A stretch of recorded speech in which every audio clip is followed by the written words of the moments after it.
എന്നെ വളരെ ഞെട്ടിച്ചൊരു സംഭവം അത്. മനുഷ്യാവകാശ പ്രവർത്തകർ വന്ന ഒരാൾ ഇരുന്നിട്ട് അവരുടെ വീട്ടിലേക്ക് ലൈവായി ഫോൺ വിളിച്ച് ഒരു ചാനലിലൂടെ കേൾപ്പിക്കുകയാണ്.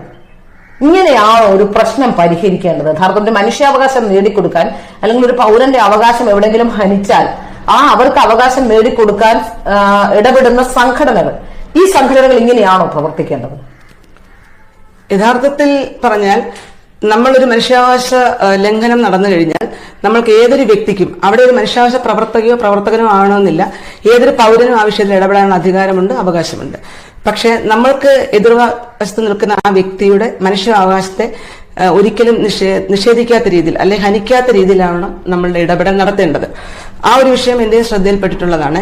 അവിടെ അത് ശരിക്കും പറഞ്ഞ കുടുംബ പ്രശ്നമായിരുന്നു. അവിടെ തീർച്ചയായിട്ടും മനുഷ്യാവകാശ പ്രവർത്തകർക്ക് ഇടപെടാനുള്ള അധികാരമുണ്ട്, അവകാശമുണ്ട്. പക്ഷെ അത് ആ നിലയിലായിരുന്നില്ല എന്ന് മാത്രം. അതാണ് ചോദിക്കുന്നത്. അതൊരു ചാനലിൽ വന്നിരുന്ന് ചാനൽ